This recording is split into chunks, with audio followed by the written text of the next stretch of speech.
When it comes to children's ministry, we often think about all the fun activities we have for our children to do. But as we'll learn today, sometimes the most important part of your day is the time in between.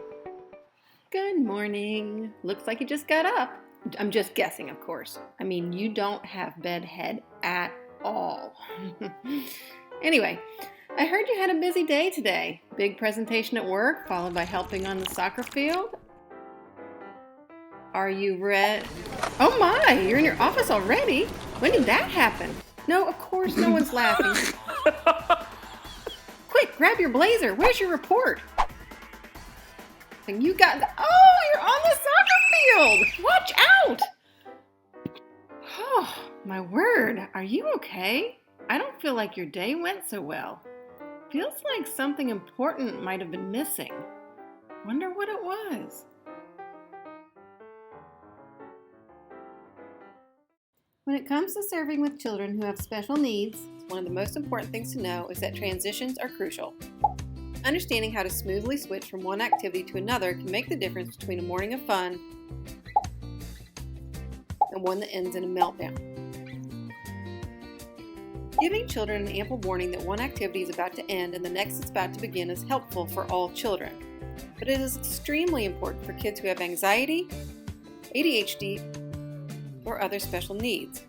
In fact, helping a child prepare to switch activities is especially important for children who are on the autism spectrum, because switching activities often requires flexibility and understanding nonverbal cues, both of which can be challenging for those on the spectrum.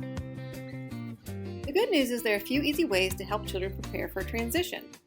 Number 1, show and tell.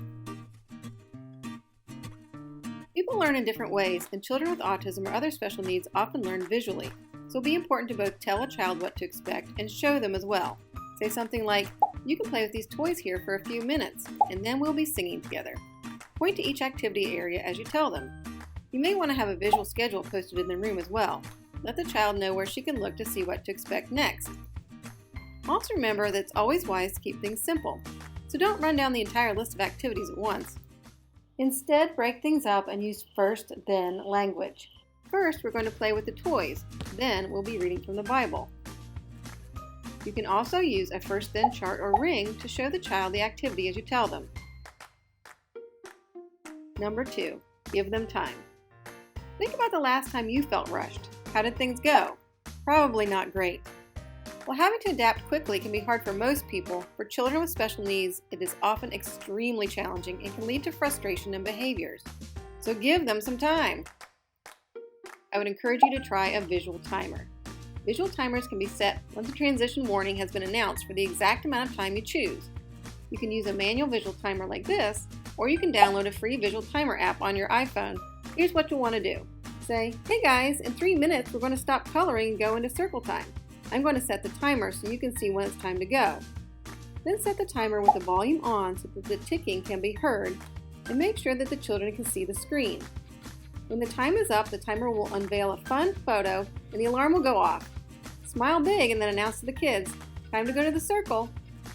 This is a highly effective way to help kids prepare for transition. Now, sometimes, despite your best efforts, children are still not ready to switch from one activity to another.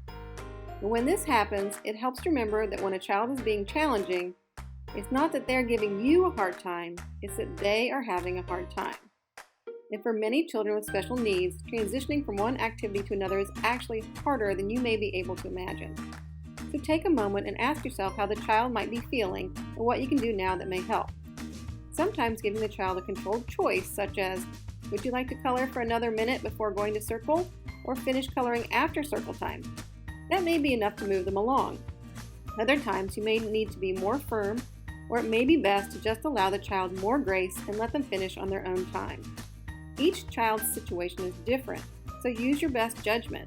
But always remember that however you approach the situation, you will always want to approach the child with warmth and empathy. Okay, so get ready. First, I'm going to show you this slide.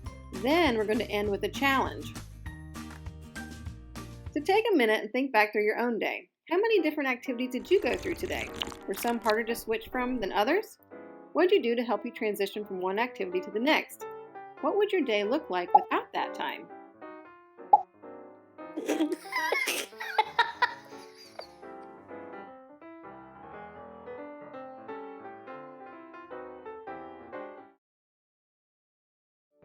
Thanks for joining us.